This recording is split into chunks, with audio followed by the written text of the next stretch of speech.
রাজশাহীতে জাতীয় নাগরিক পার্টি এনসিপির পদযাত্রায় যোগ দেন বিভিন্ন শ্রেণী পেশার হাজারো মানুষ।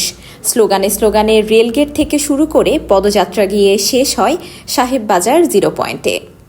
নেতাকর্মীদের যেখানে মিছিলের সামনে যেতে ঠেলাঠেলি করতে দেখা যায়, সেখানে ব্যতিক্রম এনসিপির কিছু নেতাকর্মী।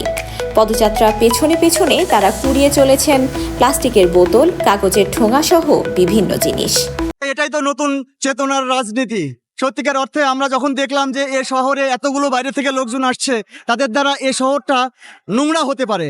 আমরা মূলত এনসিপির পক্ষ থেকে এই নোংরা যেন না হয় এজন্য এই কাজগুলো করছি, যে আমাদের দ্বারা সৃষ্ট যে ময়লাগুলো, এ শহর তো আমাদের, এ আঙ্গিনা আমাদের, এবং এর মাধ্যমে একটা মেসেজ যে নতুন তরুণ যারা রাজনীতিতে আসছে চায়, তারা অ্যাকচুয়ালি সব কিছুতেই পরিচ্ছন্ন একটা ব্যাপার রাখতে চায়, এবং তাদের এই ইনোভেশন, আমার বিশ্বাস যে সাধারণ মানুষের ইনোভেশন সাধারণ মানুষগুলো পছন্দ করবে এবং এই অভ্যাস সকলের মধ্যে ছড়িয়ে পড়ুক।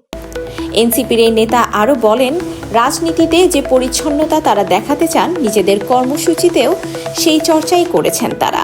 সত্য বলতে কি, সভ্যতা এবং অসভ্যতার মধ্যে অনেক পার্থক্যের মধ্যে একটা উল্লেখযোগ্য পার্থক্যের নাম হলো পরিচ্ছন্ন জাতি।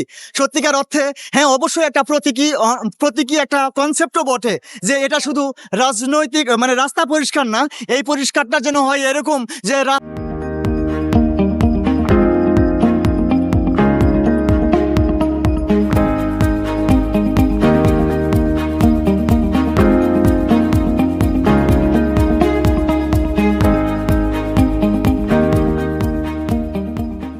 রাজনীতির যে দর্শন, ট্র্যাডিশনাল যে দর্শন, সেই দর্শনটাকেও পরিচ্ছন্ন করবার একটা মানে এটা একটা প্রতীকী ব্যাপারও হতে পারে। সেভাবে আপনারা নিলেও নিতে পারেন। তবে আমাদের ইন্টেনশন ভেরি ক্লিয়ার, যে এ শহরে আমাদের দ্বারা সৃষ্ট যে ময়লা আবর্জনা তৈরি হচ্ছে, সেই জিনিসগুলোকে আমরা আসলে পরিচ্ছন্ন করে রেখে যেতে চাই। এটাই হলো এনসিপির সৌন্দর্য।